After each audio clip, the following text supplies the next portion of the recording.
Buenos días para todos y todas. Buenos días. Les habla José Manuel de la Torre, líder del área de normalización técnica de la Dirección de Ingeniería Especializada.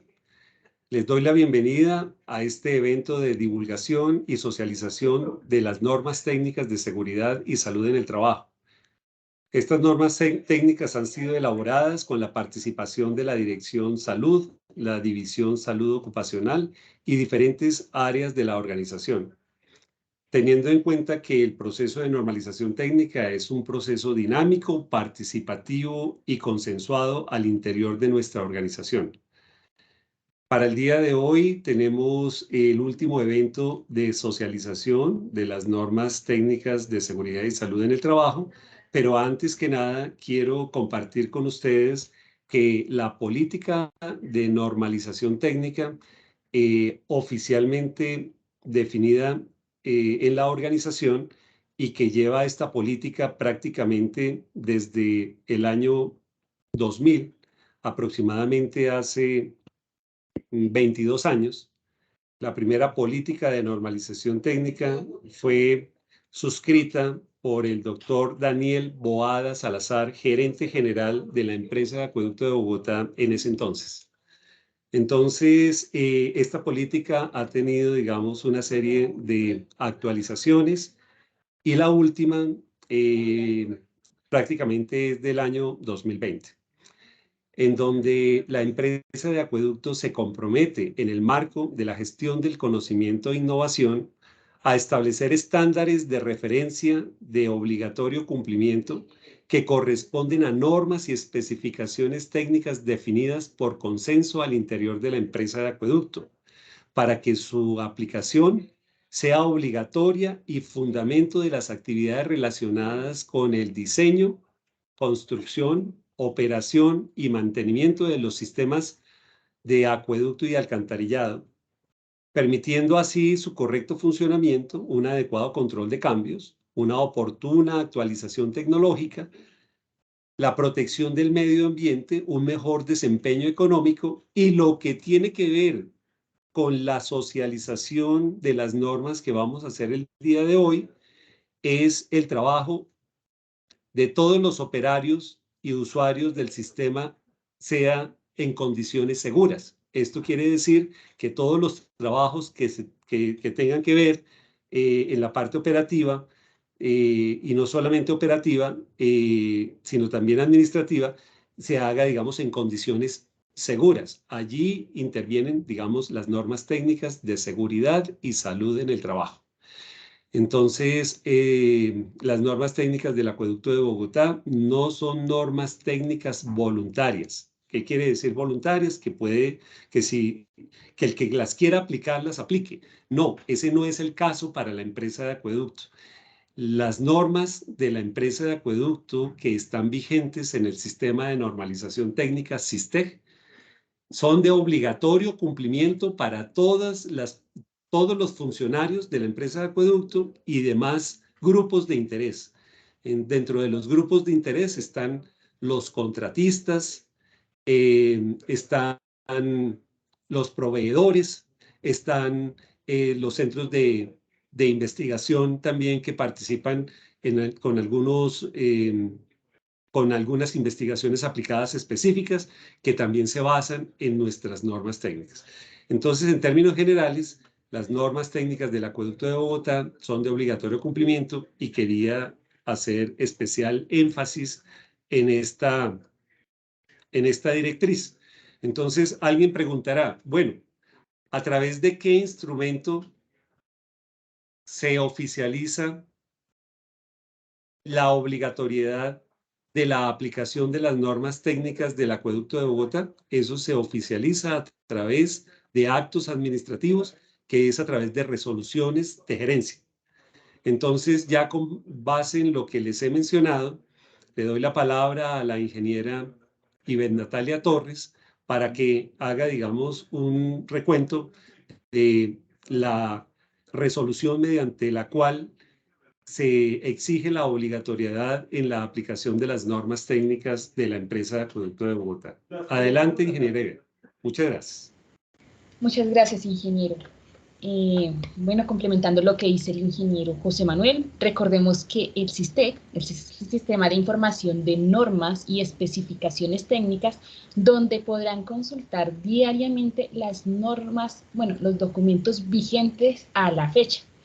Recuerden que se puede realizar por medio de la página web, su registro es totalmente gratuito y en menos de 3 minutos pueden acceder de forma libre y gratuita a todo el contenido de nuestros documentos.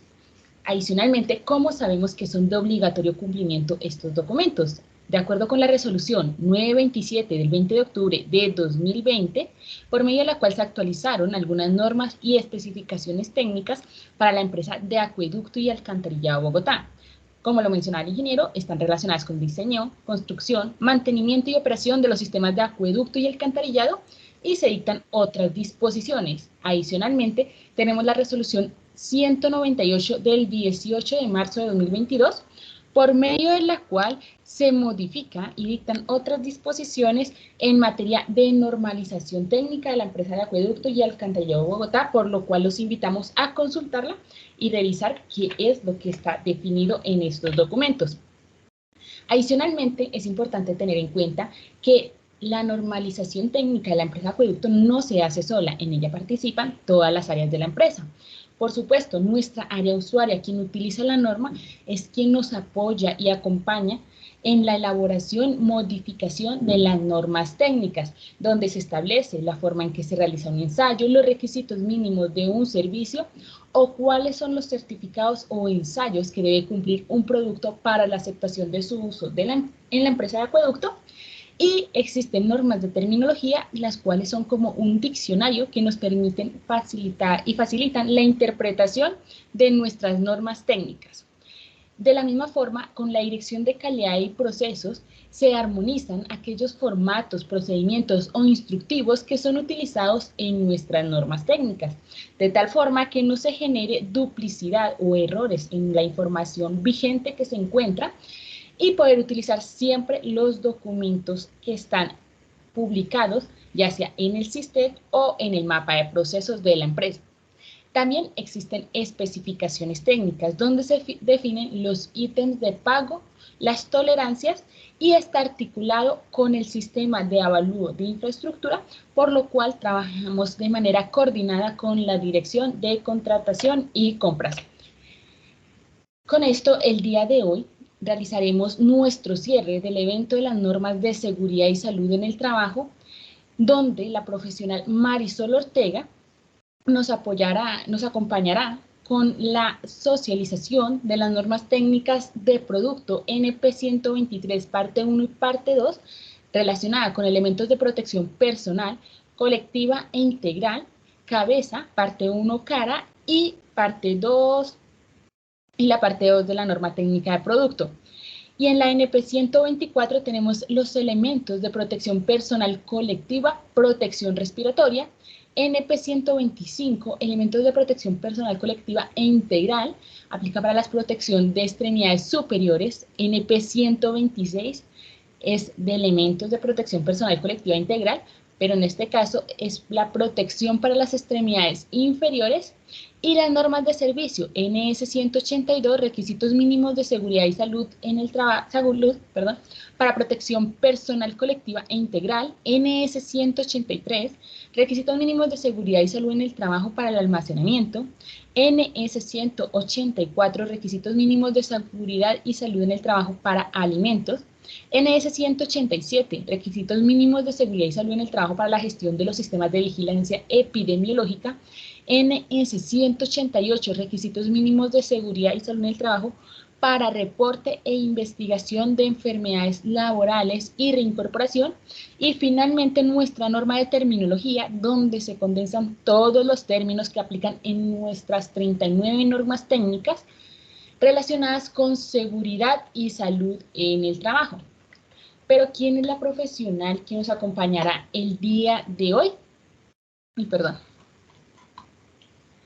La profesional Ligia Marisol Ortega Contreras Es profesional en salud ocupacional de la Universidad del Tolima, especialista en gestión humana de las organizaciones de la Universidad Piloto de Colombia, magíster en gerencia de proyectos de la Universidad Militar Nueva Granada, auditora en HSEQ y recursos humanos de la Universidad José Camilo Cela. Con más de 12 años de experiencia en seguridad y salud en el trabajo, se ha desempeñado como coordinadora técnica regional para la ARL Positiva, profesional en la empresa de renovación y desarrollo urbano de Bogotá, profesional especializado en la división de salud ocupacional de la empresa de acueducto, asesora para contratistas que prestan servicios a EPM, Argos y IACO, y por supuesto se viene desempeñando en la dirección de ingeniería especializada de la empresa de acueducto en la tarea de elaborar, actualizar y modificar las normas técnicas del componente de seguridad y salud en el trabajo. Pero es importante tener en cuenta que estas normas técnicas fueron elaboradas y modificadas con la participación de profesionales de la Dirección de Salud, División de Salud Ocupacional y diferentes áreas de la organización. Si surgen preguntas o inquietudes, agradecemos realizarlas al final de la presentación, la cual está siendo grabado para que pueda ser consultada a través de la página web de la organización, el canal de YouTube, por nuestros compañeros que por alguna razón no pudieron asistir a este evento, por lo cual les agradezco apagar sus micrófonos y sin más preámbulo, damos inicio al evento de socialización de las normas técnicas de seguridad y salud en el trabajo, para lo cual los dejo con la profesional Marisol Ortega. Muchas gracias. Buenos días, agradeciendo la asistencia a los compañeros de la empresa. Vamos a dar inicio. Me confirman, por favor, si tienen visual de mi pantalla. Ya la vemos. Bueno, entonces, el día de hoy realmente tenemos unas normas que son bastante importantes y bastante amplias y muy útiles en la aplicación en materia de administración y gestión del riesgo desde el punto de vista de SST. La primera es la NS 182, que es la norma requisitos mínimos de seguridad y salud en el trabajo para protección colectiva integral. Esta norma, la NS 182, está estructurada de acuerdo a la evaluación de los riesgos, es decir, de acuerdo a los riesgos que se encuentran catalogados en la GTC 45 y partiendo de la clasificación que tenemos en las matrices de peligro. Los riesgos de higiene y los riesgos de seguridad. Entre los riesgos de higiene tenemos los riesgos físicos, los biológicos, y de seguridad tenemos todo lo que tiene que ver con riesgos, accidentes de trabajo, trabajos en alturas, espacios confinados, todo lo que es relacionado sobre todo que genera accidente de trabajo. También tiene una parte donde hablamos de cómo se selecciona el equipo o el elemento de protección personal. Esto se hace teniendo en cuenta la naturaleza del riesgo o del peligro, la magnitud, la exposición, el grado de protección que necesitamos, la cantidad o concentración del agente peligroso, el nivel de aceptabilidad que tenemos y el nivel admisible de exposición y riesgos que mientras se usa el EPP. Esto donde lo encontramos y donde lo evaluamos en nuestra matriz de peligros. La última línea de intervención que tenemos en la matriz es el uso y la administración de elementos de protección personal. Es la última línea que actuamos. Antes de eso tenemos que hacer 4 niveles más de intervención para poder ahí sí administrar los elementos de protección personal. Generalmente lo hacemos al revés. Primero asignamos elementos y después hacemos otros tipos de controles.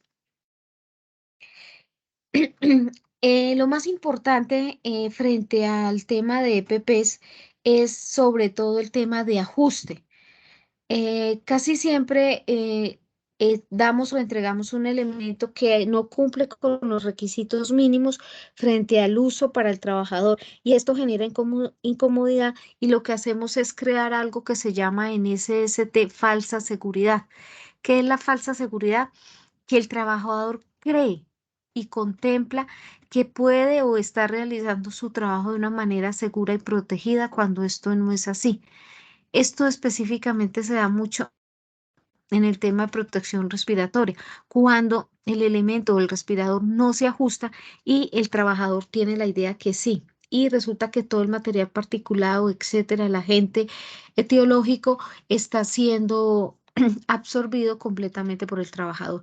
O en el tema de guantes, overoles grandes. Entonces, el tema de ajuste es muy importante y se tiene en cuenta en la norma y se dice cuáles son las recomendaciones frente, o mejor las obligaciones frente a este tema. También establece cuáles son los criterios de formación y capacitación y educación frente al EPP. No solamente yo debo entregarle un equipo de protección a mi trabajador o a mis trabajadores, si en el caso es una protección colectiva integral, sino que debo entrenarlo, debo decirle cómo funciona, cuál es la vida útil, cuáles son los cuidados. Por ejemplo, si yo tengo un respirador y se lo asigné para material particulado, si el respirador queda expuesto, es decir, el respirador queda 24/7 colgado en una pared sin ningún tipo de cubrimiento. El respirador está trabajando todo el tiempo y recogiendo material particulado. Cuando el trabajador lo va a usar, pues ya está sucio. Entonces, ese tipo de cosas debo informarlos, educarlo y formarlo frente a ese uso y a ese cuidado que deben tener con el elemento. También se tiene en cuenta todo el tema de mantenimiento y reparación. Hay elementos o EPPs que sí pasan por este proceso, hay otros que tienen que ser básicamente eliminados o desechados cuando su vida útil ya finalice o sea impactado, en el caso, por ejemplo, de un casco. O en el caso de unas gafas pueden estar nuevas, pero si les cayó algún tipo de ácido, pues ya la vida útil finalizó y deben ser reemplazadas. Eh, Se hace una proyección o se tiene una proyección de vida útil de cada elemento de protección personal, pero en el caso de que se necesite reemplazar, así lo dice la ley, así lo dice la norma legal y la norma técnica, que si el elemento es fracturado o expuesto o ha sido impactado, debe ser cambiado de manera inmediata. En la norma también encontramos los grados de protección, una tabla, cómo se clasifican, las técnicas que aplican y cómo se hace la categorización de los elementos de protección personal. ¿Y a qué lleva esa categoría o qué contempla cada una de esas categorías? Recalco, esta es una norma de servicio. En esta norma usted no va a encontrar ninguna norma que te diga qué norma certifica, por ejemplo, un casco. No la vas a encontrar porque es de servicio y la norma de servicio está direccionada, es básicamente al uso, a la aplicación de, en este caso, de todos los elementos de protección personal y colectiva e integral que tiene la empresa. Esto es supremamente importante. Ya la empresa lo había establecido esto cuando salió la norma, la NS 182 en el año 2020, ya había establecido el marcado CE, que es el certificado de conformidad. La nueva resolución 4272 del 2021 dice que todos los elementos que se trabajen o equipos para trabajos en alturas y espacios confinados deben tener el certificado CE o la marca CE o el certificado de conformidad. Entonces ya Acueducto ya había implementado esto, entonces es bueno que la norma legal también ya lo respalde y es importante tenerlo. ¿Qué significa tener un marcado CE? Básicamente el marcado CE dice que ese producto fue sometido a las pruebas de ensayo obligatorias y opcionales para el elemento de protección personal, las cuales fueron cumplidas a cabalidad. Hay elementos que son muy buenos en el mercado, pero no tienen certificado CE, es decir, que solamente tienen las pruebas obligatorias, no las opcionales. Y eso es importante que lo tengamos en cuenta. Esas pruebas son pruebas de ensayo, ¿no? Frente al elemento antes de que salgan los lotes. Ahora, insisto, hay que tener en cuenta que el marcado CE ya no se solicita de manera general, sino se tiene que solicitar de acuerdo a los lotes y a la certificación y a las pruebas de laboratorio. Tienen que venir anexas al certificado. La norma también tiene algo muy importante que son los principios del uso del elemento de protección personal y sobre todo los criterios y estándares que tiene la OIT frente al manejo del tema de protección personal.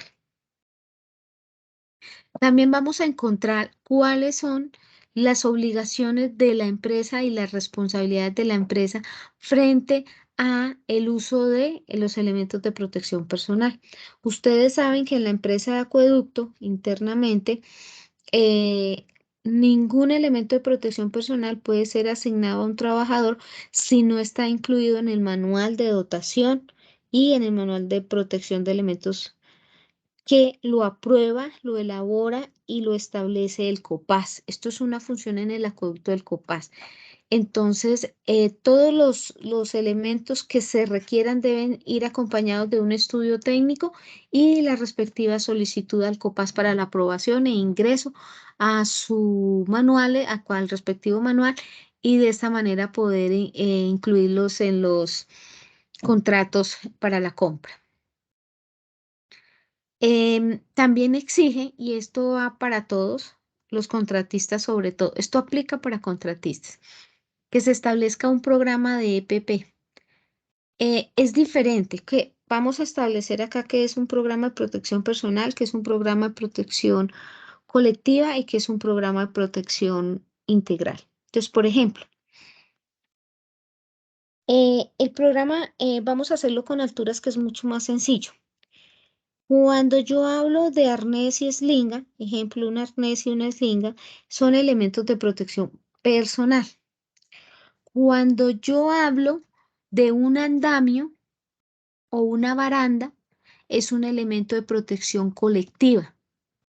Cuando yo hablo de una escalera, escalera de ascenso y descenso para alturas, sino la escalera que yo tengo para subir de un piso a otro, estructura. Esa es protección integral. Cuando yo hablo de un tablero de control de riesgo eléctrico, es protección integral. Entonces existen los 3 tipos de protección: personal, colectiva e integral. Entonces yo debo saber cómo direccionar mi programa de EPPs. Ejemplo, riesgo eléctrico. Para el manejo de riesgo eléctrico, si yo tengo unos guantes aislantes, ese es personal. El tablero de control o los tableros de control, eso es integral. Y colectiva sería la parte de bloqueo etiqueteo. Entonces, ¿cómo se divide? De acuerdo a los estándares de la OIT, ¿cómo se divide la protección personal? La protección personal básicamente está dividida de acuerdo a los segmentos del cuerpo. No por peligro, no por riesgo, sino por segmento del cuerpo. Entonces, ¿cómo la tenemos dividida de acuerdo a la norma? Entonces, en la norma quedó protección tronco, eso incluye espalda y abdomen. Protección extremidades superiores. Entonces, extremidades superiores se divide en lo que es pie y piernas. Perdón, me equivoqué, disculpen. Brazos, extremidades superiores es brazos, manos y brazos. Protección de extremidades inferiores es pies y piernas. La cabeza se divide en 2, en el cráneo y protección de cara. Y en la protección de cara también sacamos lo que es protección auditiva y protección respiratoria. Un solo capítulo. ¿Por qué un solo capítulo para protección respiratoria? Porque es que es muy amplio, es un capítulo muy amplio y exige demasiada normatividad en el tema de certificación y clasificación de respiradores. Es por esta razón. De igual manera, todo lo que tiene que ver con protección auditiva, pues es amplio, pero no al nivel de lo que es la protección respiratoria o la protección de ojos. También tenemos las generalidades y todo lo que tiene que ver con la protección respiratoria. Entonces, esto está en unos anexos. Ya la vamos a mirar cómo está estructurada la norma. Me regalan un momentico, por favor. Entonces, vamos a mirar cómo está estructurada la norma. La norma, acá tenemos la visual de la norma. Ustedes pueden entrar y ver. Entonces,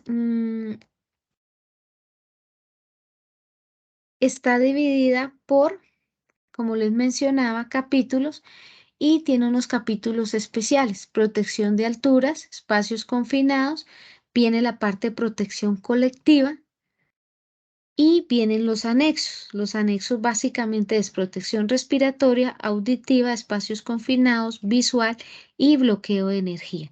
En esta parte de bloqueo de energía tiene todos los estándares y criterios para la aplicación del sistema de bloqueo y etiqueteo. Entonces vamos a mirarlos. La primera es protección respiratoria. Es amplio, por eso se dejan como anexos porque la norma ya está, ya de por sí es robusta. Y se trabaja con el tema de 3M, el programa de protección respiratoria, que es un programa dentro del programa de protección personal y tiene algo supremamente importante la norma. Y esta parte es muy técnica para que las personas que trabajan SST determinen el factor de protección, es decir, determinen si el respirador que están utilizando para la tarea es el indicado o no. Y si brinda la protección que el trabajador necesita de acuerdo a la exposición, al nivel de exposición, al tiempo de exposición y sobre todo al factor o a la sustancia a la cual está expuesta el trabajador. Y si sí cumple con los valores. Ahí está todo cómo se debe calcular, cómo funciona. Y en la norma, en la parte de respiración, resulta que los respiradores tienen algo importante. Se catalogan de acuerdo al color. De acuerdo al color, entonces tiene la protección. Y eso es importante que todos los tengamos en cuenta. No es lo mismo un protector para gases y vapores que un protector para sustancias o sólidos suspendidos o material particulado o fibras o un riesgo biológico. Entonces es importante que tengamos en cuenta eso y la norma lo establece. Este es un trabajo técnico muy importante desde el punto de vista para la administración de un programa vamos a mirarlo acá, de un programa ¿de riesgo qué? De riesgo, un programa de administración de todo lo que tenga que ver con el tema de protección personal, que es la última línea de intervención. Entonces vamos a mirarla, espérenme tantito. Quiero mirarlo acá porque me gustaría que miráramos en protección respiratoria cómo es el diseño de la norma. Resulta que a veces, ¿qué es lo que hacemos? Resulta que a veces lo que hacemos es poner un N95, ponemos un filtro N95 para todo. Y resulta que eso no funciona así. Estamos haciéndolo muy mal y estamos poniendo a los trabajadores en riesgo y le estamos diciendo al trabajador, oiga, sí, usted está protegido, pero eso no es así. Entonces acá está cómo se debe seleccionar el equipo de protección respiratoria. ¿De acuerdo a qué? A lo que establece el método 3M, que es el método más eficaz que existe para el manejo. ¿Y cuál clase de filtro tengo que yo poner? Y esto lo combino con el anexo técnico, acá, con el anexo técnico, donde determino el factor de ajuste, el factor de protección real, hago los cálculos para poder tener que mi nivel de protección, pido los certificados y obtengo mi factor de protección. Acá lo obtengo. Y dice que yo debo alcanzar un factor de protección del 90%, del 95%. Ese debe ser mi respirador adecuado para el trabajo dependiendo del tipo de filtro que necesite de acuerdo a la exposición que tenga el trabajador. Entonces es supremamente importante tener en cuenta eso. No es todo, no es asignar una mascarilla por asignarla o siempre se compra N95, N95.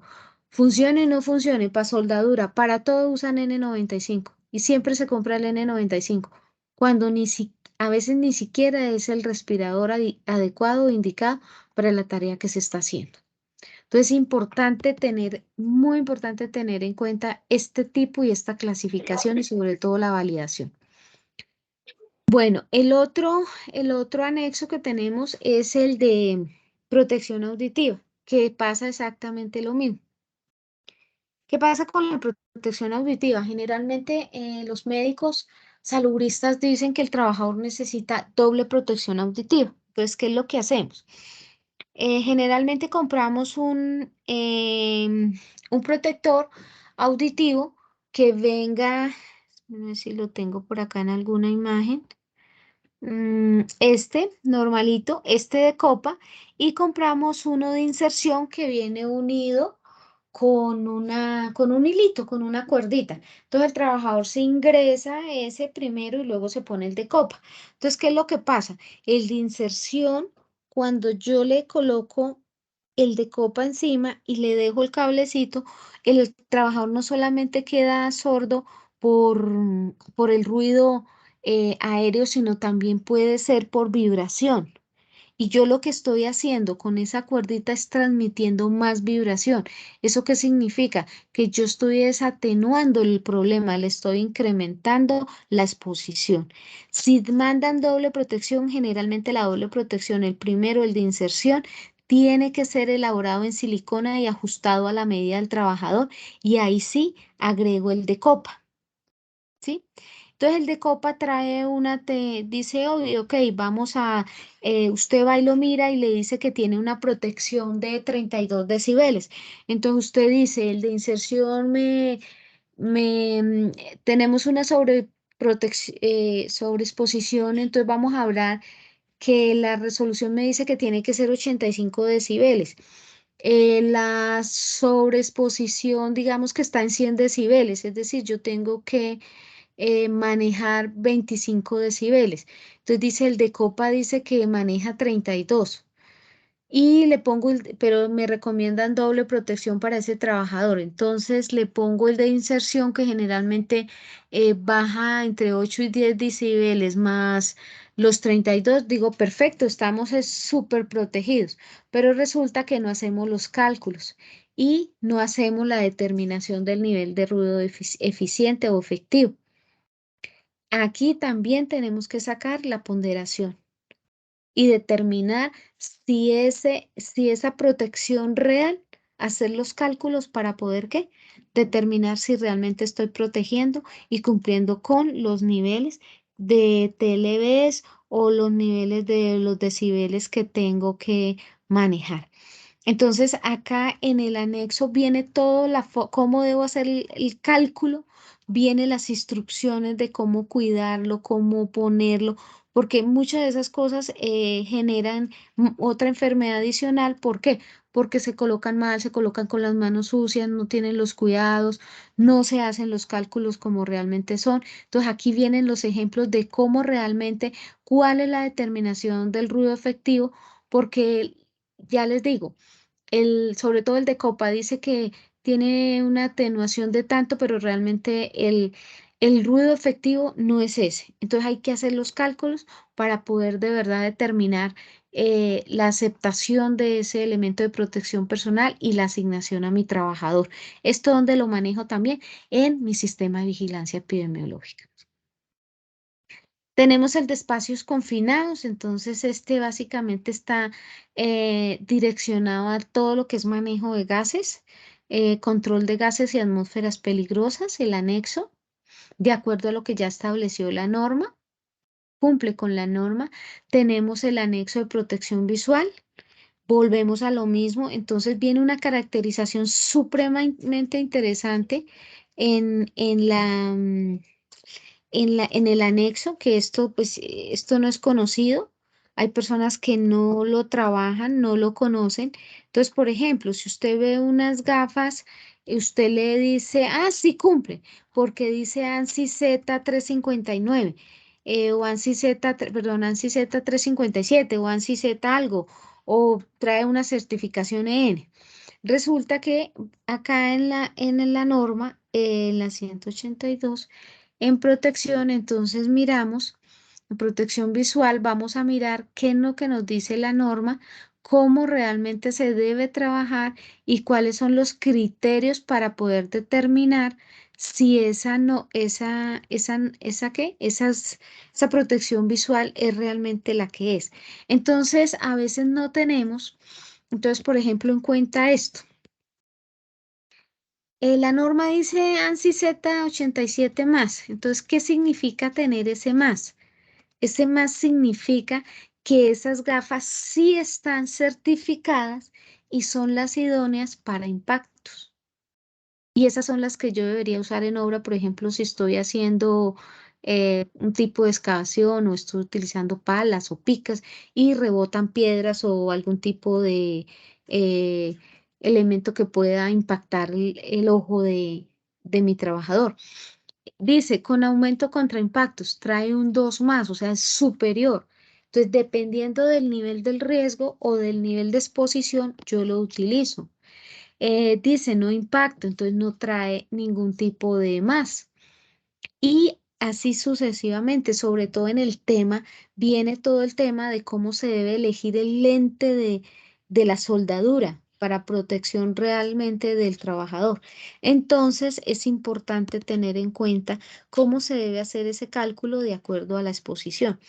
Generalmente uno va a comprar unas gafas para soldadura, entonces usted dice, no, no, deme las de hocicorte, las que tenga mejor, o deme la máscara tal, pero yo los filtros compro cualquier filtro. Entonces es ahí donde debemos y tenemos que tener cuidado realmente cuál es el tipo de soldadura y de acuerdo al tipo de soldadura que estén manejando, o hocicorte, o de acuerdo a la actividad, yo elijo el tipo de filtro que necesita realmente mi trabajador. Entonces es importante tener en cuenta estos anexos, que esta es la parte técnica y me dice cómo lo debo hacer. También me dice si mi trabajador tiene lentes pues para médico, receta, cómo lo debo manejar. Es supremamente importante que tengamos en cuenta esta parte técnica en el momento de hacer la selección de los equipos. A veces se elige un elemento de protección personal que lo que hace es em, resaltar o aumentar el riesgo de un trabajador, sobre todo cuando el trabajador tiene problemas visuales, porque resulta que el filtro que le di no era el indicado y lo que hizo fue generarle un problema visual mayor. Entonces es supremamente importante hacer estos cálculos y tener en cuenta cómo se maneja y cómo se debería manejar el tema de protección personal. Como ustedes pueden ver, es un tema muy técnico, es bastante técnico este tema. Esto no es, como decía alguien, eso va uno ahí a la 68 y ahí le venden a uno todo lo que necesita. Claro, ahí te venden todo lo que necesita, pero no es lo que sus trabajadores necesitaban. Es muy importante establecer sobre todo la certificación de estos elementos y ya les digo, no solamente el elemento, ojo acá, si el elemento está certificado con ANSI Z, en el caso de Visual 87 más o etcétera, no quiere decir que no tenga que tener el certificado CE. Son dos certificaciones. La una no anula ni reemplaza a la otra. Ejemplo, yo compro un arnés certificado ANSI Z 11 porque es para una tarea específica, ANSI Z 35911 porque es para X tarea. Entonces, aparte de esa certificación, yo tengo que pedir el certificado CE, que son otras pruebas anexas. Y eso es muy importante tenerlo en cuenta y ya lo vamos a mirar en las normas de producto. Entonces, esto es muy técnico y es un tema muy complejo, de mucha lectura. Y que ustedes acá en estas normas tienen la posibilidad de entrar y aprenderlo de una manera mucho más rápida y mucho más sencilla. Entonces, por ejemplo, dentro de las cosas, digamos, eh, que usted acá encuentra toda la normatividad relacionada con protección. desde el punto de vista, ojo acá, desde el punto de vista de normas de servicio, porque es diferente la norma de servicio a la norma de producto.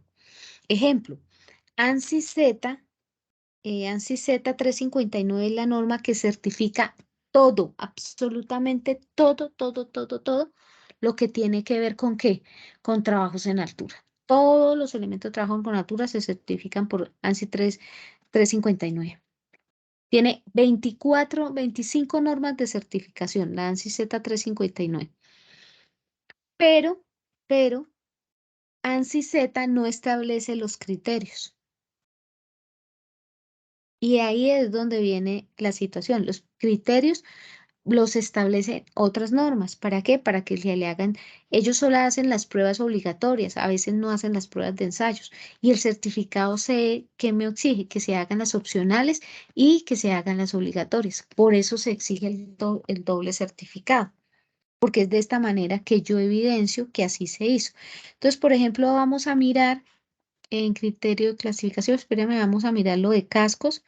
Acá está sobre el marcado C, cómo es de importante este marcado en los elementos de protección personal el día de hoy. No compren nada, absolutamente nada que no vaya con estos criterios. Entonces, por ejemplo, para protección respiratoria, todos los criterios de protección respiratoria, ¿quién los establece? La OSHA 29 CFR 1910. ¿Para qué? Para establecer cuáles son los estándares de seguridad. ¿Y quién más establece para respiratorio? La NASHO. Entonces es importante saber qué norma aplica para cada elemento. No todo lo hace ANSI, no todo lo hace OSA. Entonces hay que saber, de acuerdo a cada elemento o a cada equipo de protección, hay una norma diferente. Espérame tantito a ver si encuentro lo de cascos que quería mirarlo. Queríamos que viéramos, pero no veo la protección de cascos. Espera y busco un momentico, por favor, que queríamos que miráramos en la norma. Acá. Entonces, ¿cómo está dividida? Entonces, como yo les decía, viene cabeza, cráneo, cascos, cuáles son los elementos del casco, los tipos de casco de protección, cómo se debe usar cada casco, que no es comprar un casco normal y ponga, eso uno va al mercado y este es hasta vencidos, los venden. Y así los llevan y hay gente que ni siquiera sabe que los cascos tienen fecha de vencimiento. Una cosa es la clase y otra cosa es el tipo. Entonces, en eso hay que tener en cuenta qué tipo de casco yo voy a usar. El tipo va relacionado con qué, sobre todo con el tema de el riesgo eléctrico, el manejo del riesgo eléctrico, el tipo, perdón, la clase. Y el tipo va relacionado más con qué, con la formación donde va a estar mi trabajador, es decir, la caída de la caída de algún tipo de elemento. Eso es lo importante. Trae uso, entonces acá viene todo lo de la cara, los ojos. Ya les comenté cómo viene estructurada la norma. Es una norma muy bonita desde el punto de vista técnico aplica para trabajadores, tiene un lenguaje, no es un lenguaje técnico, es un lenguaje sencillo. Lo único por ahí raro es pronto el tipo o, no, o el nombre de la norma. Del resto, súper fácil, cómoda para leer, fácil de manejar, no es una norma compleja. Frente a la norma NS 183, que es la norma que la teníamos acá proyectada para almacenamiento, entonces esta norma tiene algo muy bonito. Vamos a ver.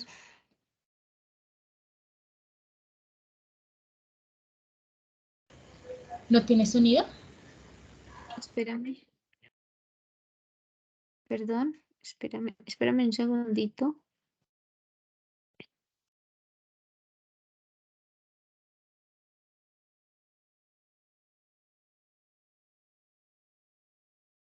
Qué pena es que me quedó invertida la 183 con la 184. Me quedó invertida. Es esta. Acá está. Es una para almacenamiento. Es esta. Sí.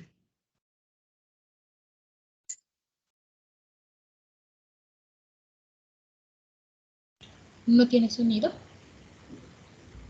No me sale. Espérame tantito, ya le pongo cómo es. Siempre tengo el tema del sonido. Voy a configuración. Siempre hago el ejercicio. Configuración, dispositivo. Me dice que altavoces, le digo que sí, que todo. Am, mm, entonces le digo que desactivar, no, alto, automático. Microvoces del equipo. Se supone que ahí está activo todo ya. No sé. Función del video, ajustar brillo. No, ahí está todo. No sé qué pasa, siempre me pasa lo mismo. A veces funciona, a veces no. Está loquillo.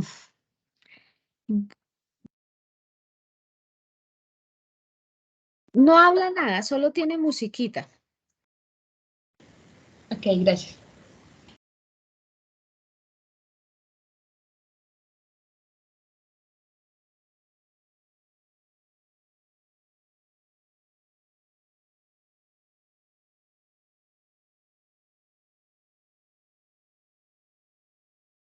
No tiene audio.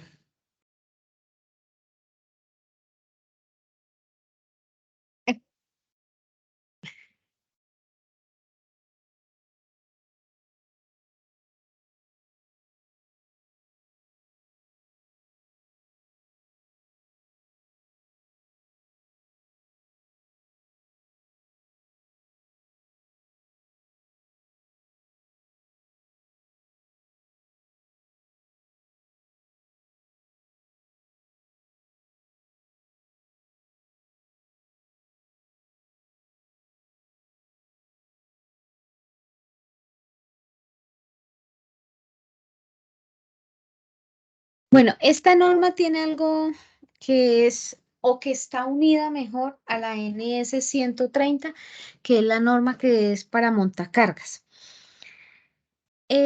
Podemos observar el qué, el tema de tabla de contenido. Establece los criterios de almacenamiento. Hay dos técnicas de almacenamiento básicamente que son apilamiento y en estantería. La empresa de acueducto utiliza las dos. El almacenamiento se dan unos estándares o unos requisitos básicos para el almacenamiento en obra que están en la resolución 2400 del 79. Mire, si ustedes quieren tener una obra exitosa, como supervisores, como SSTs, como auditores, a los que les gusta el tema de SST, resolución 2400 debajo el brazo. Resolución 2400 y se llevan estas normas, se las leen, cuáles son las responsabilidades y las obligaciones, se las entregan a sus, ¿cómo se dice? Sí, a los jefes de directores o de los proyectos o de los contratos que tienen ustedes. Y ahí ustedes tienen montado un cumplimiento en SST maravilloso, porque estas normas no solamente tienen la parte legal, sino la parte técnica.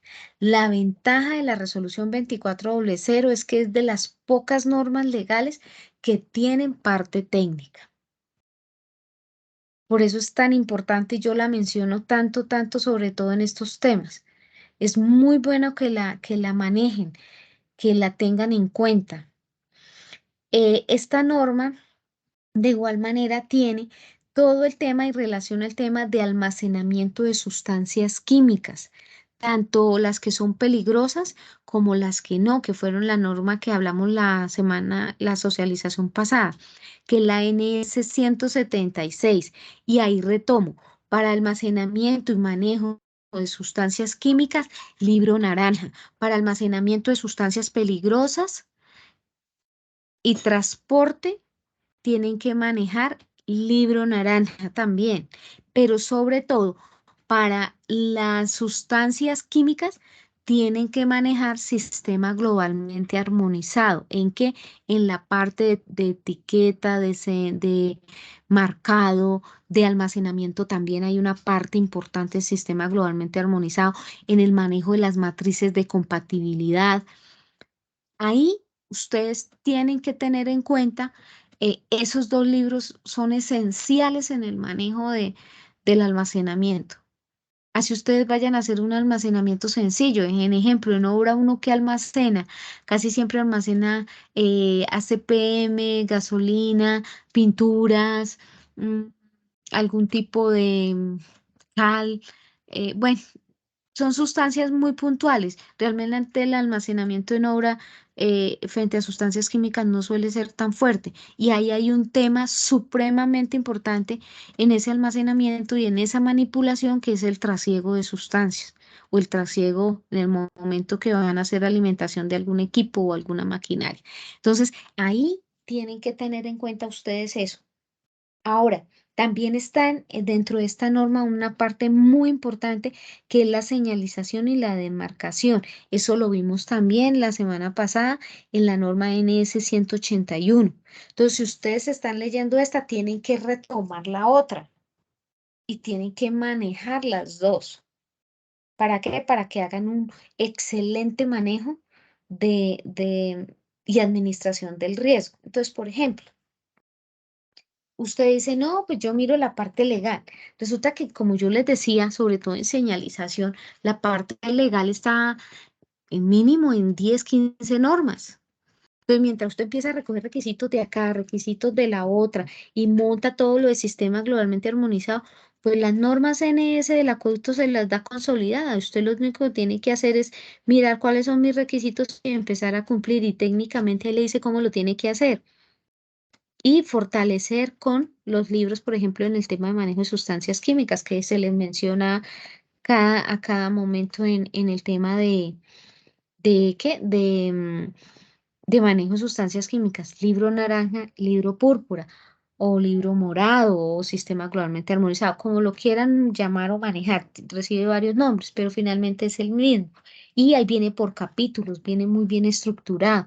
Entonces usted lo único que tiene que hacer es más, la norma NS 176 te menciona cuáles son los capítulos. ¿Para qué? Para que usted solamente entre, mire cuál es el capítulo y trabaje sobre el que necesita. Entonces es supremamente importante. ¿Qué es importante de almacenamiento? Las inspecciones y el programa de orden y aseo. Eso es básico en almacenamiento.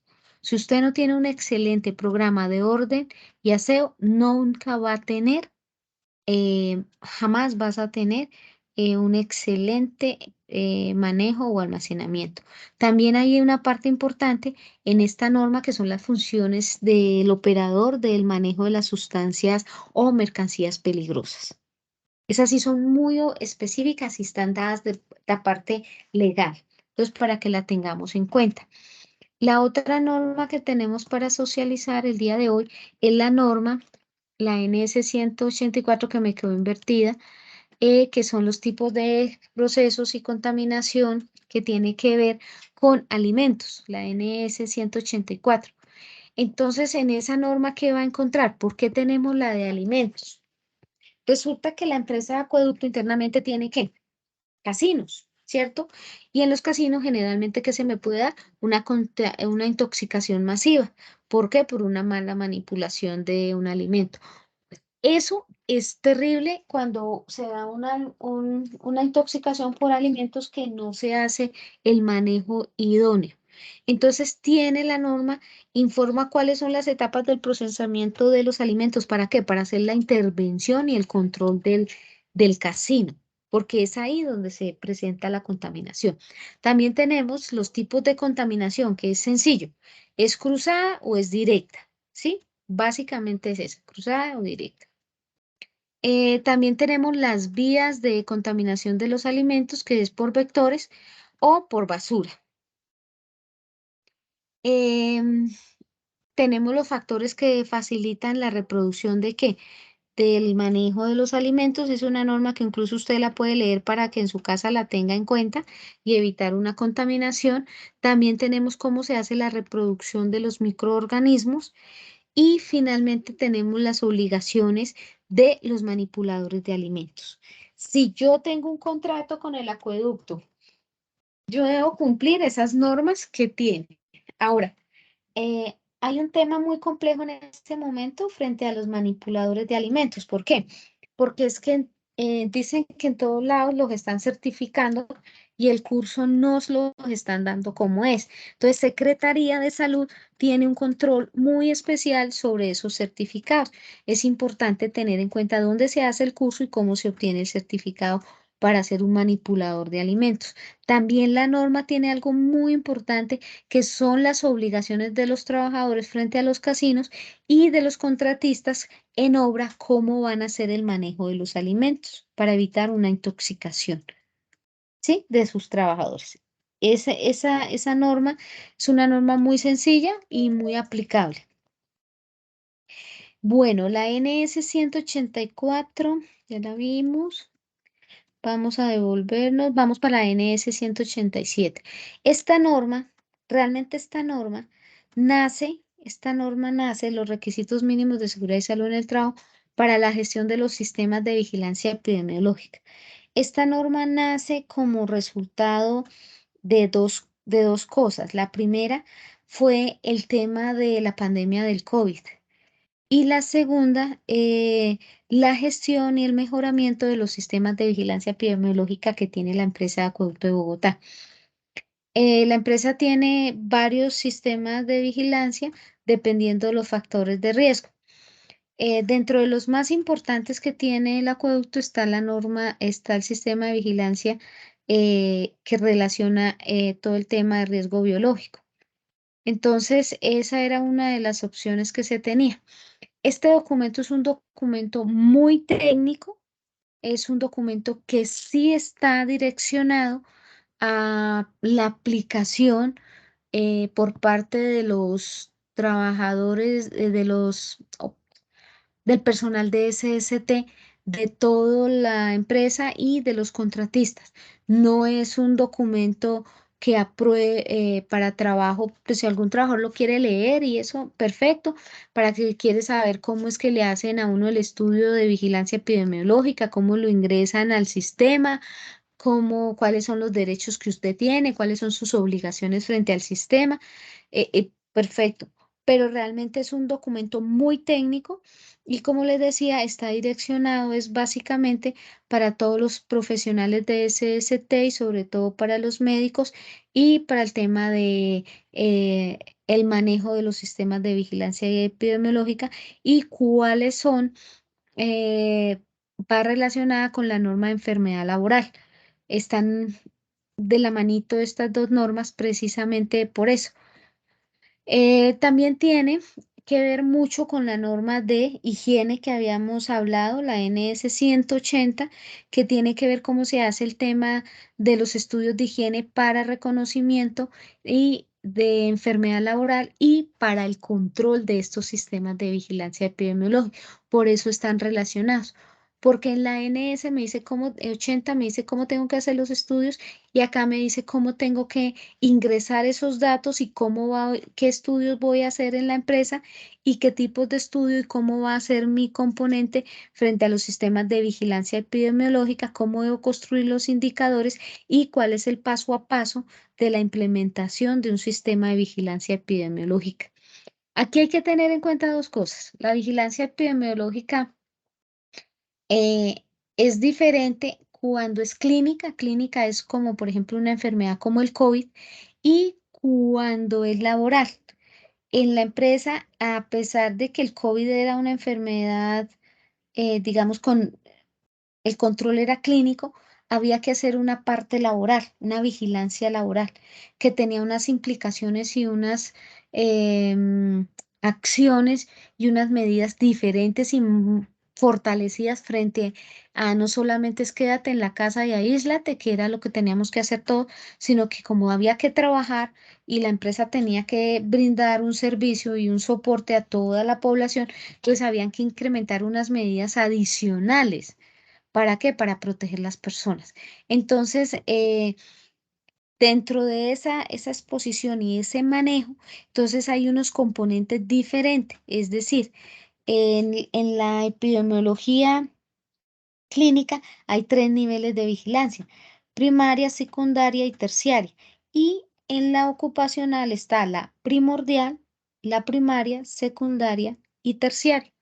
Entonces es ahí donde tenemos la diferencia.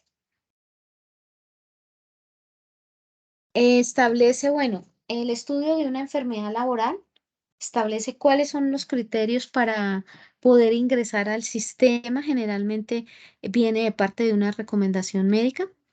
Eso es importante tenerlo en cuenta, y también es importante tener en cuenta que en la norma de identificación de enfermedad laboral establece cuáles son los factores y cómo es el proceso. Esa norma sí está hecha para los trabajadores, para que los trabajadores no tienen un lenguaje técnico, y está hecha para que el trabajador entre, la ley la mira y identifique cómo es su proceso de identificación de la enfermedad laboral. Ahí le dice al trabajador paso a paso qué tiene que hacer.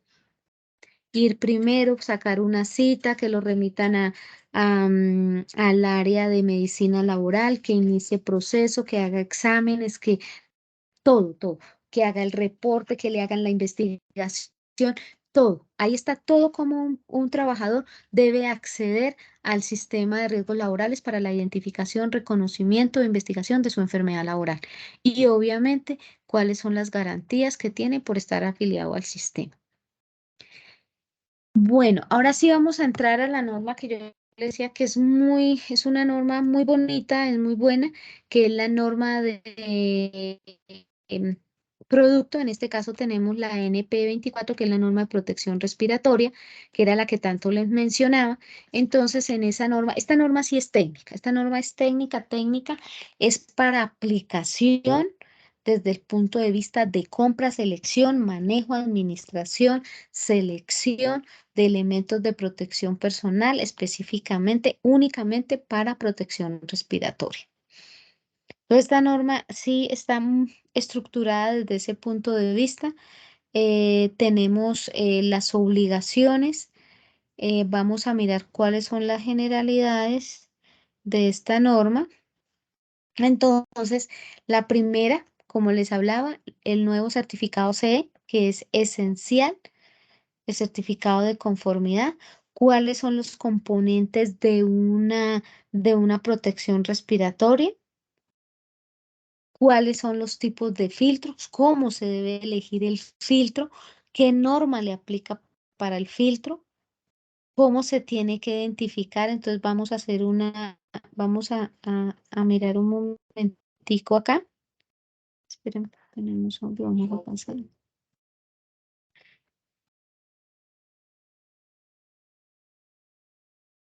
No, no tenemos audio. ¿Tenemos audio? No, no hay audio.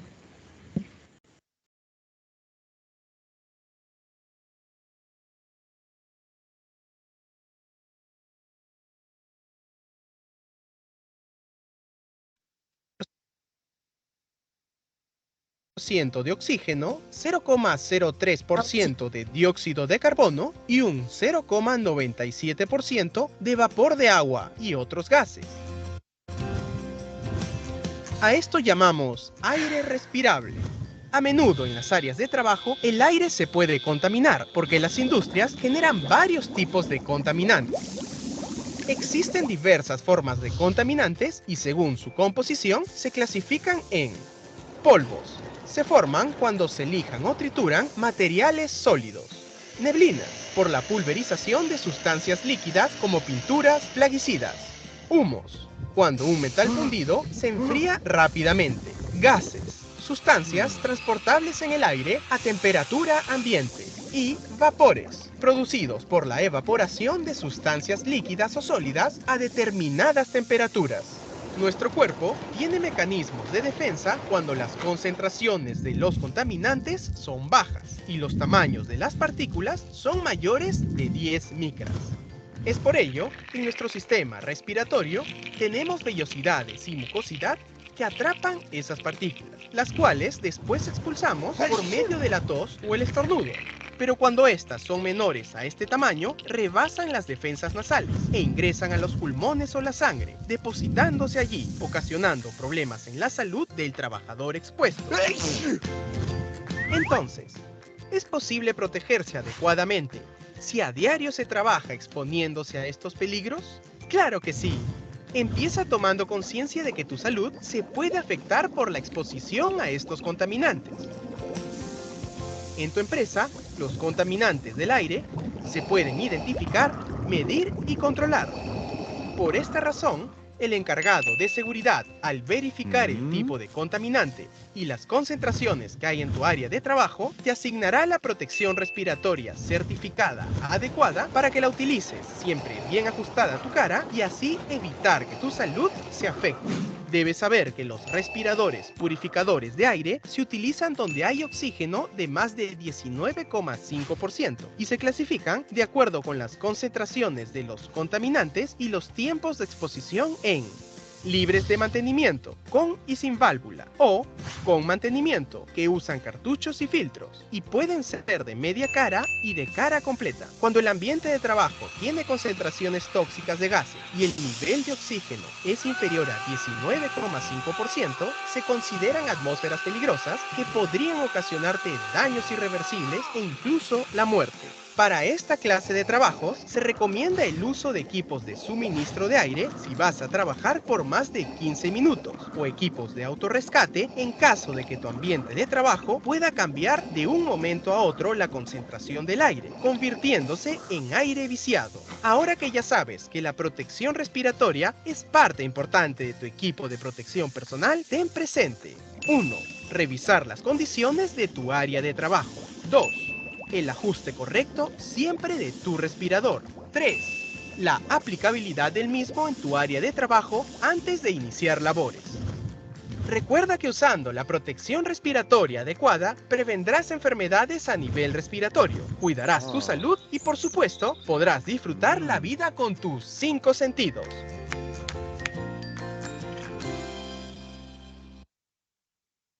Es lo importante de ver el tema de protección, cómo lo debemos manejar desde el punto de vista de SST. Entonces, vamos a mirar algo que quiero que miramos de una manera integral. Entonces, vamos a entrar. Este es el SISTEC, ¿cierto? Y aquí están las normas. Aquí están las normas de SST. Entonces, vamos a hacer una consulta. Vamos a consultar, mira, acá están las normas de SST. Entonces dice que tenemos 40. Entonces tú dices, pero ¿por qué tantas normas? Entonces vamos a mirar y vamos a empezar, vamos a hacer un ejercicio con esta norma. Entonces vamos a mirar la NP20, NP, que es la de producto, la NP 124, ¿cierto? Entonces esta norma me dice que aquí encuentro los criterios generales, los estándares, para los requisitos de selección, administración del elemento de protección personal exclusivamente para protección respiratoria. Entonces viene la parte, digamos, de administración, cuáles son los criterios, cómo se tienen que comprar, y aquí ya empieza la normatividad. Entonces me dice que yo debo tener en cuenta factor de protección asignado, tengo que tener el factor de protección requerido, y que eso lo voy a encontrar ¿en dónde? En el anexo A de la NS 182. ¿Cierto? Entonces ya empieza a hacer ¿qué? Esa visión holística que yo siempre les he dicho que se hay que tener en SST. Luego me dice que tengo unos factores que debo tener en cuenta para presión negativa del aire. Entonces, ¿qué es? ¿Qué tipo de protector necesito y cuál pieza facial? Entonces usted dice, ok, ¿y de dónde saco esos datos? Entonces tengo que hacer un estudio de higiene. Entonces en ese estudio de higiene, entonces yo vengo y busco acá, que no quiero salirme de allá, busco acá cuál es la norma de higiene. Entonces yo digo, ok, la norma de higiene es la N180. Entonces la NS180 me dice que aquí tengo los estándares para hacer ¿qué? Higiene industrial. Y me dice que aquí yo encuentro cómo debo hacer una medición, vamos a buscar respiratoria. Vamos a ver qué me dice de respiratoria. Entonces dice acá que encuentro tóxicos y acá dice cuáles son, qué es una toxicidad y cuáles son los límites permisibles o las demandas de toxicidad o cuáles son las dosis letales desde el punto de vista de respiratorio. También me dice que en protección respiratoria cuáles son esos efectos. Me dice cómo debo evaluar, mire, acá está el tema respiratorio y finalmente me dice que la evaluación tiene que ser ya sea aire frío o caliente y acá tengo el informe. Hago mi informe de respiración, de ahí salen unas recomendaciones, entonces me dicen qué tipo de respiratorio debo usar, si media cara, si cara completa, si con suministro de aire, si con línea de aire o con purificador de aire. Dependiendo de qué, del tóxico. Ah, pero entonces adicional a eso, yo vengo y busco otra norma, porque si es con suministro de aire, entonces estoy expuesto a qué, a algo que se llama un espacio confinado. Entonces vengo y busco acá vengo y busco la NS 111, que es la norma que establece que mis criterios y mis estándares para espacios confinados. Entonces busco la NS 111 y aquí tengo todos los estándares cuando es un espacio confinado y aplico lo que me dice esta norma, que es una atmósfera peligrosa, cuáles son los efectos, qué tipo de respiración debería tener, qué tipos de controles, ¿cierto? Entonces, esta norma de producto adicional me dice, es que me saca cuando busco otra, me saca, que era lo que no quería. Eh, esta norma de producto, la NP24, que es la de protección respiratoria, entonces ahí tengo ya que todo el, todo el qué, todo el proceso todo el proceso que tengo que hacer. Y parto, y si tengo que evaluar otra vez la matriz de peligros o actualizar, voy a la NS040 y lo hago, ¿cierto? Acá tengo, mire, absolutamente todo. ¿Cuáles son los tipos de filtro? Dependiendo de qué, de lo que me arroje mi informe que de higiene que hice a través de la NS 180. Pero adicional, entonces yo tengo que determinar qué. Tengo que determinar si esos niveles de protección son los indicados. Entonces busco qué. ¿Qué tengo que buscar? Digo, bueno, ¿será que sí son? ¿Será que tengo que poner media máscara, máscara completa? ¿Cómo hago? Entonces aquí me dice cuáles son los métodos de ensayo, me dice qué filtro debo poner del tipo de respirador, ok, aquí me habla del equipo y cómo tiene que estar certificado, ¿sí? Entonces acá me dice qué tipo de filtro debo poner, pero ¿dónde realmente yo encuentro técnicamente, dónde me dice que lo debo hacer? Entonces vengo acá y busco, ¿se acuerda que lo hablamos? En la NS 182. En la 182 tenía que, tenía un anexo. ¿Y ese anexo cuál era? El de protección respiratoria.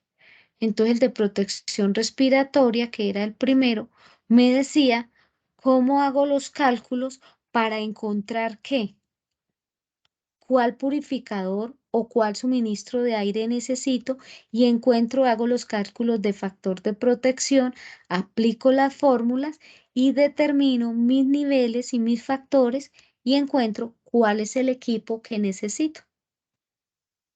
Entonces, cada norma se va complementando y eso es lo que hacen las normas de producto, complementar y apoyar técnicamente la selección, administración del equipo o el elemento de protección personal que necesito. Entonces, miremos otro caso. Entonces, vamos a mirar otro.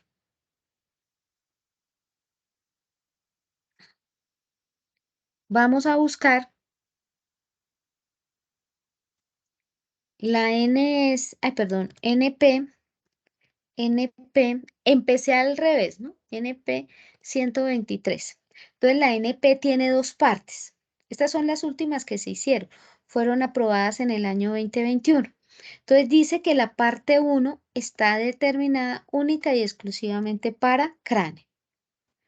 Y dice qué requisitos necesita. Entonces vamos a mirar. Tiene los requisitos generales, dice qué tipo de elementos tiene, cuál es la parte, cuánto debe pesar, cuáles son los materiales que se aprueban. Dice que los requerimientos están de acuerdo a la ISO 3873. Los requisitos están por esta, pero la certificación tiene que estar por ANSI Z871, que es la que aplica para cascos, para pruebas. Y viene cuáles son los requisitos opcionales, cuáles son las obligatorios, dice cuáles son las normas y los cascos de certificación. También establece que tiene que ser, ejemplo, puede ser europea, no cierra que solamente sea NANSI, pero establece cuáles son las pruebas obligatorias, opcionales. También tiene la EN 50365 que es específica para un tipo de trabajos. Viene cuáles son los tipos de casco según el tipo de casco que se dé, cuál es qué norma y cuáles son las pruebas. Viene todo lo de selección de protección para cascos de motociclistas, cuáles son las pruebas que tienen que tener esos cascos, cuáles son las normas que se deben tener, cuáles son las condiciones del manejo de los cascos, entonces viene algo muy importante, cuáles son los requisitos para los cascos de motociclistas de acuerdo a normas internacionales, no solamente lo deja limitado a 2. Ahí viene todo lo de los cascos, entonces ustedes pueden escoger, ¿sí? Y viene la parte, entonces viene la parte, vamos a mirar, ahora vamos a mirar la otra norma, la NP 24232. Entonces me dice que esa es únicamente para la cara. Entonces miramos qué requisitos tenemos para la cara. Viene la generalidad, que es una protección facial, que incluye la protección facial. Aquí incluye ojos y cara, más no respiratorio, porque respiratorio es muy amplio.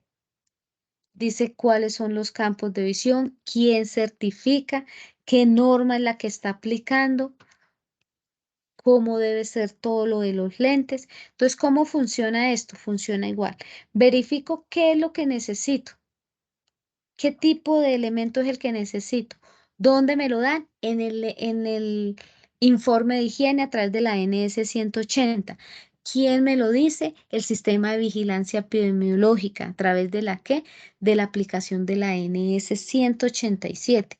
Ah, ¿de dónde pudo nacer? De la N 188. ¿De qué? De un reporte de una enfermedad laboral o de la NS 137, que es la investigación de un accidente de trabajo. Administro mi sistema y tengo absolutamente cubierto documentalmente y administrativamente hablando que los requisitos para poder hacer que una excelente gestión. Ahora, hay otra cosa. Resulta que a veces me dicen, haga los ensayos cumpla lo que dice la ANSI Z 871. Entonces uno dice, bueno, sí, pero ¿qué es lo que dice la ANSI Z? Entonces resulta que la ANSI Z no la venden fácil.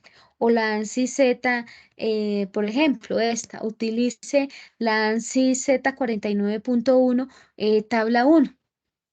Y usted dice, pero ¿dónde voy a encontrar esa norma? Si no tengo fácil acceso. Entonces, las partes más importantes de las normas internacionales están acá. Está el tema de muestreo, bajo qué normas usted tiene que solicitar los muestreos, cuáles son los métodos de prueba, cómo se dan, cómo debe venir el empaque de esa y cómo debe venir el rotulado de esa norma, ¿sí? Eso lo establece de ese elemento de protección personal, cómo debe venir.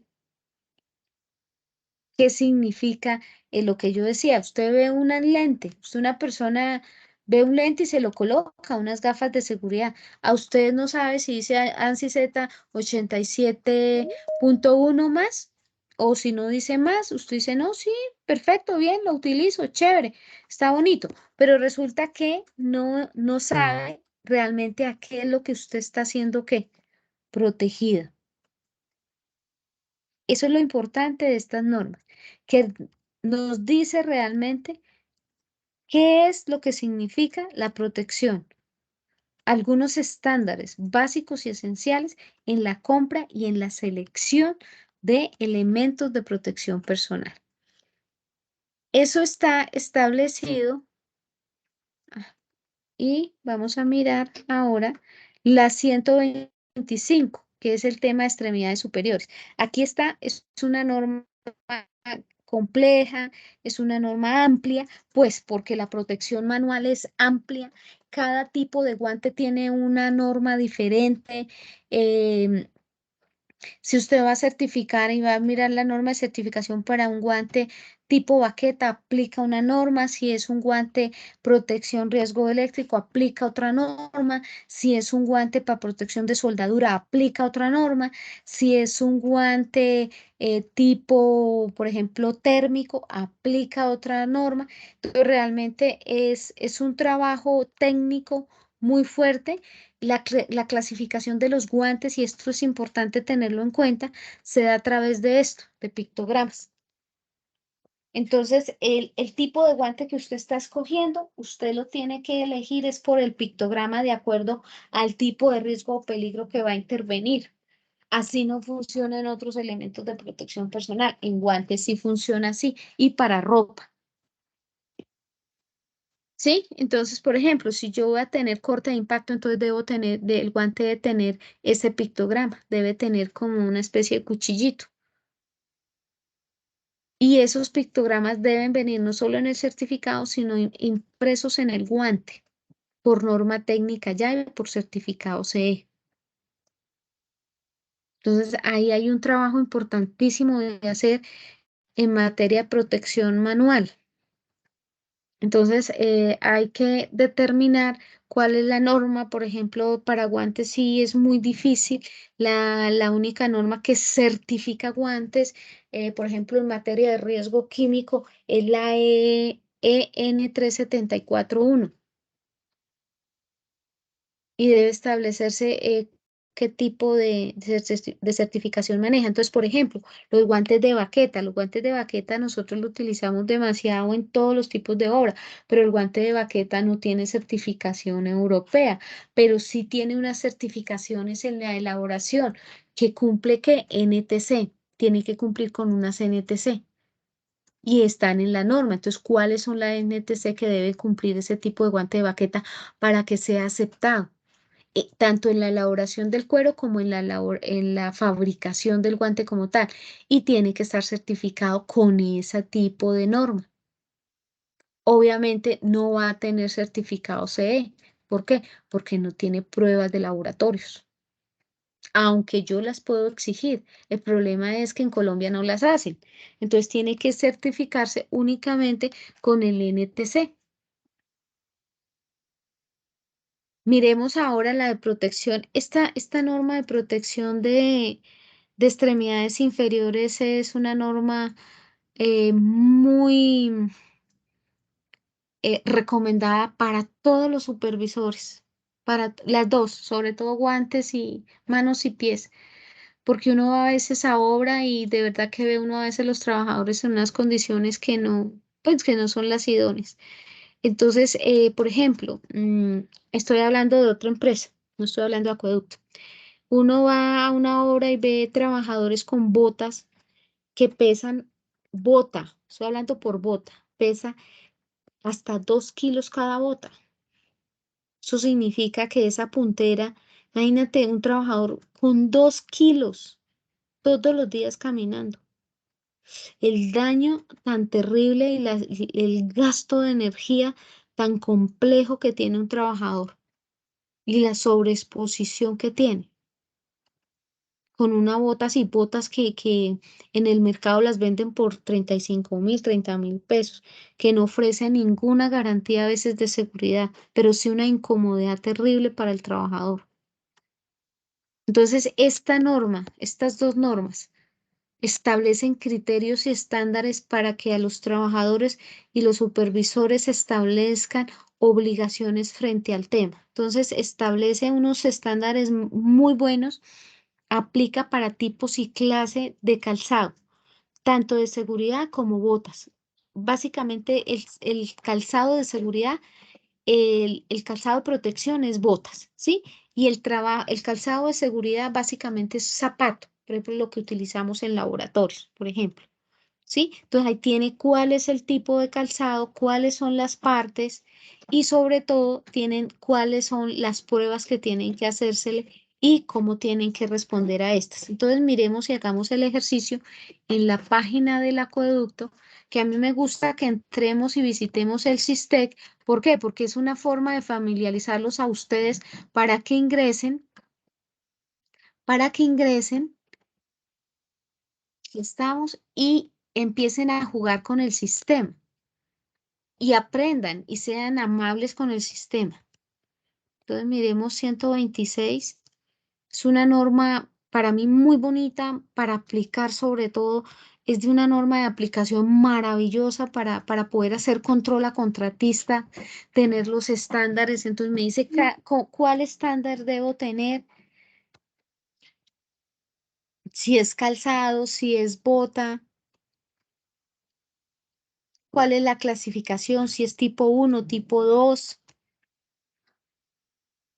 Entonces viene según también los requisitos adicionales, las pruebas adicionales que se dan de acuerdo a qué, al tipo de oficio o labor que doy. Ejemplo, si estoy trabajando con riesgo eléctrico, entonces no puede ser un zapato que sea conductor, tiene que tener otras condiciones de aislamiento, ¿de qué? De energía. Entonces ahí establece qué normas debe cumplir. Viene si es riesgo eléctrico, qué aislante debe cumplir. También viene el calzado y los guantes vienen con etiquetas, con las aplicaciones que les mostraba anteriormente. Y el zapato adicional tiene unas categorías. Se clasifican en SB, PB y OB, que son los zapatos. Si usted consigue un zapato B, es porque el zapato es el mejor. Ese es el mejor, el OB, en cuanto a requisitos de fabricación. Ese es el mejor. Establece cuáles son los criterios. Mire, es una norma fácil de leer, bonita de aplicar. Vienen los requisitos para las botas, sobre todo, o sea, vienen los requisitos para tener una buena administración de unos buenos elementos de protección personal y yo como supervisor tener la tranquilidad que esos trabajadores que están expuestos y que están trabajando para la empresa de acueducto son unos trabajadores que están protegidos y que la empresa está haciendo las cosas bien en materia de SST. Y que esa responsabilidad que tenemos con esos trabajadores, así no pertenezcan directamente a la empresa, pero que están eh, dando a la empresa su aporte en materia de mano de obra, están como deben ser protegidos. Entonces aquí en esta norma de calzado usted encuentra absolutamente todo. Usted no es sino decirle a su supervisor, necesito los certificados CE, necesito que me cumpla con esto. Entonces, por ejemplo, mire, aquí está la bota de cuero con puntera, ¿qué norma es la que tiene que cumplir? Y estar certificado bajo qué norma. Y eso es lo que usted tiene que pedir cuando vaya allá a que le pasen la cuenta de cobro. Entonces usted dice, bueno, se entregaron elementos y aquí está la relación. Perfecto, muy bien.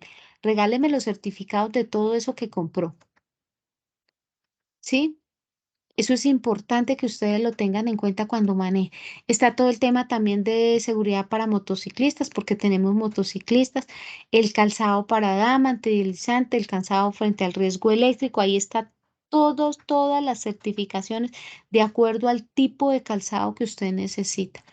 Y está cómo deben entregarlo y el marcado en el marcado se establece cuáles son los criterios también para el tema de entrega de los productos y las certificaciones.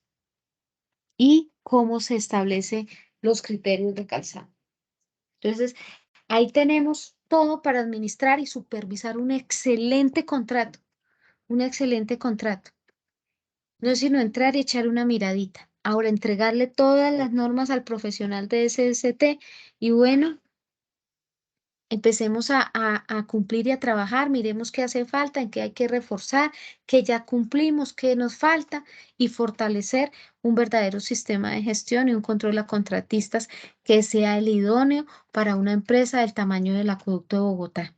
Ahora, como ustedes pueden ver, este enfoque de estas normas de producto que se venían desarrollando antes de que saliera la nueva resolución 4272, que hace un énfasis importantísimo en el certificado CE y que hace un énfasis importante en la administración del programa de protección personal colectiva e integral. Entonces, ya la empresa contaba con estándares que lo que tenemos es que aplicarlos. Tenemos que aplicarlos, socializarlos, entenderlos y profundizar y comprometernos con esta nueva cultura de prevención. Entonces la invitación es esa, a que si necesitan apoyo en algo, ustedes saben que algunas personas me conocen, saben que cuentan, que ahí está la información, si necesitan fortalecer, profundizar en algo con el mayor de los gustos. Es muy importante que haya esa digamos, compromiso con esa obligación y esa responsabilidad frente al tema de SST que yo debo tener como supervisor. Tenemos que evolucionar de este tema de llenar documentos y tener documentos. En Colombia el documento se necesita y es obligatorio, pero eso tiene que ir de la mano de una verdadera gestión y administración y control del riesgo. Y esa es la invitación. Muchas gracias y ahorita de verdad los invito, está súper sencilla la apropiación del conocimiento, por favor los invito a que ingresen porque eso me ayuda a mejorar y a fortalecer otras cosas, entonces por favor los invito de manera muy atenta y si tenemos preguntas con el mayor gusto. Muchas gracias, Sol. En el momento no hay preguntas en el chat, no veo manos levantadas. Quien quiera participar está invitado.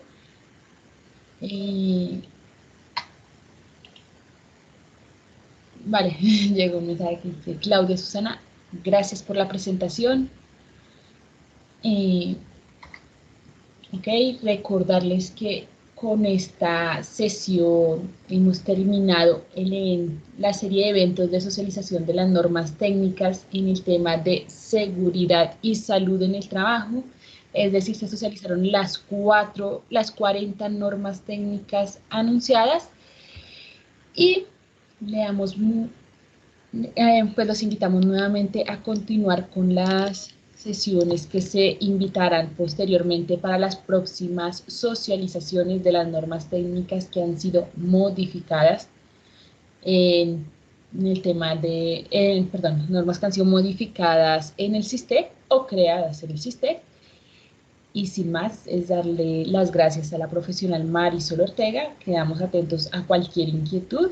Posteriormente nos pueden escribir a los correos electrónicos y atenderemos cualquier inquietud. Vale, hay una pregunta. El ingeniero Nelson Humberto León indica: ¿cómo se puede solicitar la inclusión de elementos de protección personal en el catálogo de los autorizados por la empresa de acueducto en caso de así requerirlo? La pregunta va direccionada para incluirlos internamente en la empresa o para contratistas. Ingeniero Nelson, si quiere puede abrir el micrófono. Gracias. Sí, muchas gracias. Bueno, la verdad yo pienso que sería en ambos escenarios. Es que, por ejemplo, yo manejo la gestión documental, ¿no? Y en el tema nuestro son muchísimos los EPPs también que se requieren, tanto para los servidores de la empresa como para los contratistas, ¿no? Para hacerlos exigibles, tal como estaban ustedes mencionando ahora. Voy a poner un caso particular. Por ejemplo, en archivo, a veces para la intervención de documentos necesitamos copias o caretas o monogafas. No sé si todos ellos estén incluidos, es solo por poner un ejemplo. Pero en caso de que alguno identifiquemos que en nuestros procedimientos hay un EPP que no está incluido realmente en los catálogos actuales, vamos a poder hacer esa solicitud para que sea incluido. Ok, bueno, primero hay que partir que hay una resolución, ahorita se me escapa el número de la resolución, pero hay una resolución de la Imprenta Nacional donde establece una obligatoriedad para el manejo de unos elementos de protección personal en las personas que hacen gestión documental. Esa es una, ¿no?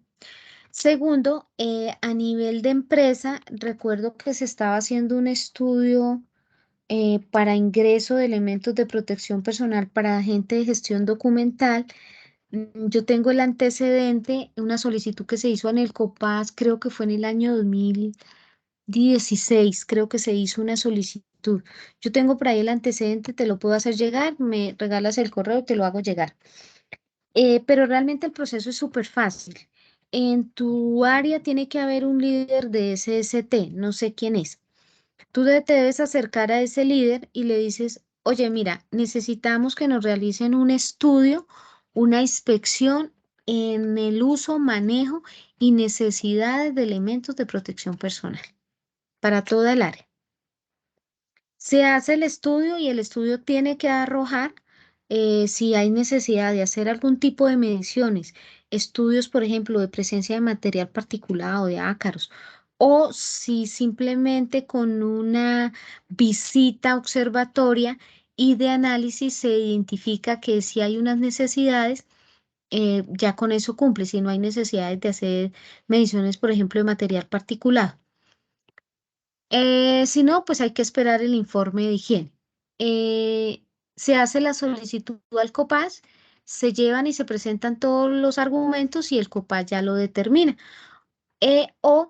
La otra es solicitar directamente una carta al COPAS, porque es que el COPAS, la función del COPAS es comunicar las necesidades del trabajador con las del empleador, ¿sí? Entonces, básicamente, tú diriges una carta al COPAS, directamente no sé quiénes sean los miembros del COPAS en este momento, entonces diriges la carta a los miembros del COPAS y le dices que necesitas un estudio de identificación, valoración frente a el uso de elementos de protección personal en las áreas de archivo y manejo o gestión documental. Y ahí empieza el proceso, así es que se hace, ese básicamente es. Ahí hay que tener en cuenta dos cosas. La primera, por normativa legal, los elementos de protección personal de los contratistas que no sean de riesgo 4 y riesgo 5, que sería el caso de las personas que están en gestión documental, tienen que adquirir el elemento con recursos propios. La empresa no los puede dar. Los exige, mas no los da, no los suministra. A las personas que son de planta, sí se los suministra. Solamente la empresa está obligada a suministrar elementos de protección personal para los niveles que están en riesgo 4 y 5. Del resto no. 1, 2, 3 los debe adquirir el contratista. Mil gracias por la claridad, muy amable. Coloqué en el chat mi correo, entonces si me puedes compartir la información que estabas mencionando. Sí. Muchas gracias. Listo, vale, con mucho gusto. No sé si el ingeniero José Manuel nos está acompañando.